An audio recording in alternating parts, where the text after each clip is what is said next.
Well, good morning, friends. Hello, I am Pastor Lauren. I'm one of the pastors here at Culpeper United Methodist Church. Happy Sunday. Welcome to my living room. I have a couple of announcements, some updates of things going on in the life of our church this week that I want to share with you. So the first one, I'm hoping that this is not news to you, but this is a reminder since we've been doing this for quite a while. But worship this morning, say it with me, is at 10 o'clock, whether you want to join us online or in person in our sanctuary. But to go over that, for those that are maybe watching, tuning in for the first time, for our online worship service, you can find us on Facebook or on YouTube, whatever platform you're watching this now, linked from our website, and we will go live and start at 10 o'clock. Of course, you can watch it anytime after that as well. Additionally, we do have worship available in person in our sanctuary. You do not need to sign up in advance. You do not need to be totally staying at home to come. There's been some rumors that have flied around. I'm not sure where some of that has come from. There are 4 basic questions on our health form that we do need you to be able to answer in order to come in person. And those questions are just the simple questions that you see posted outside of most of the stores and things in town. They're simple questions saying things like, you don't have 2 or more symptoms of the coronavirus. You haven't knowingly been exposed to someone who has coronavirus, that you're not waiting for test results back to tell you if you have coronavirus or not, and that you will let us know if you do test positive. So they're pretty basic questions. If you have any questions about those questions, I know that might seem silly to say, but we do have people who have heard some different things about what that form says. So if you have any questions about that, I would love to talk with you more about that form, where that came from, why we have those, and that type of things. But if you want to come in person, all we need you to do is show up and bring your face mask. You'll put your face mask on before you leave your car, and you'll keep it on until you return to your car.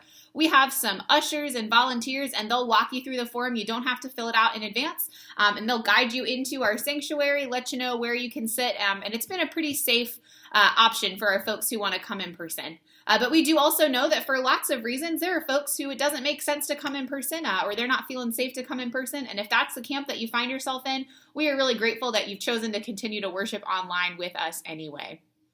But speaking of questions, I mentioned that folks might have some questions about the health form.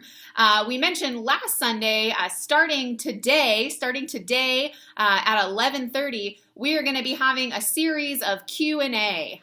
So these are all going to be virtually. We sent out a Google Meet link, and we'll continue to share that. If you don't have that and you want it, you can reach out, send me an email, send Kelly or Pastor John. We'll make sure you get the link to that. And it's just going to be a time of a virtual Q&A. We know that communication can always be better. And we also know that when we're not able to see each other face to face, sometimes things get misconstrued. Or maybe you just have questions and you haven't been able to just find one of us and grab us down in the fellowship hall. You can always find me by the coffee pot, but we're not able to do that right now. So we are planning to have 3 of these virtual Q&As. Each one of them does have a theme. We tried to think of these broad categories that you might have questions about. But once we've kind of exhausted that category, if you have other questions, we'd love to be able to answer them.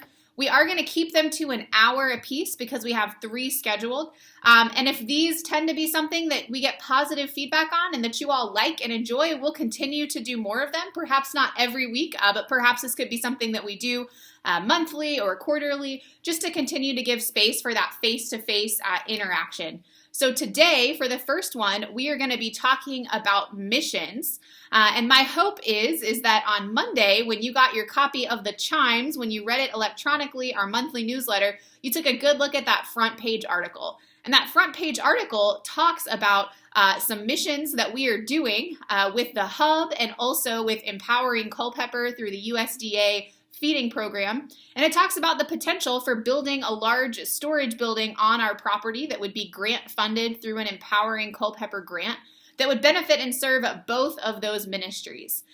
We know that you might have questions about that. A lot of people had questions about that when they first heard about that idea. What is this going to look like? Where is it going to go? How is it going to be used? Can we afford to do this? A lot of questions. Maybe you're hearing us talk about that and you have some questions about, but what is Empowering Culpeper? What does that look like? What kind of ministry are they doing? What is the Hub? What exactly are they doing there? Well, if you have questions about those or any of our other missions projects, I'd invite you to tune in today at 11:30 to that Google Meet call. what we're going to do is I'm going to give a brief update on those mission projects and the mission work that's happening. And then Kelly, our executive director, is going to talk about it from the trustee perspective about the building. And then we're just going to turn the floor over to you. What questions do you have? What comments do you want to make? What other questions about missions do you have? Are you wondering what's happening with the wood ministry? Are you wondering what's happening with the warming shelter or any other of our many myriad of mission projects? Our next two Q&As, the following two Sundays at that same time, 11:30, we have planned to spend one talking about worship and small groups and our COVID-19 restrictions as the broad categories, and of course, any other questions that you have.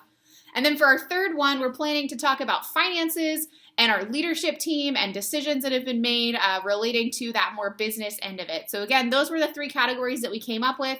We would love to have your questions. You don't need to submit anything in advance. We just need you to click on that Google Meet link. You don't need to have a Google account. Again, just click on the link. There's a phone number that you can call in if you don't have a computer. And I'm really looking forward to getting to see some faces. My hope is that some of you will feel comfortable leaving your cameras on so we can see each other and we can have some of these conversations face to face. Well, friends, I'm going to go ahead and finish up this coffee. This is one of my favorite mugs to use on Sundays. I don't know that Sunday Fun Day was intended to be a church mug, but it is to me. Sunday really is a pretty fun day. And I'm going to head to church shortly. I am looking forward to worshiping with you at 10 o'clock, whether you're in person in our sanctuary or joining in via our live stream. We are in week 3 on our sermon series on sarks and spirit. Today, Pastor John and I are going to be preaching on jealousy and joy. We've got some great music from our traditional folks and from Amy, our modern worship leader. And we're just going to have a great time together. And after that, I hope that I will see some of you on that Google Meet while we get to talk together about the ways that God has been at work at our church and in our community through some of these mission projects. Well, friends, have a good morning, and I will see you soon. Bye-bye.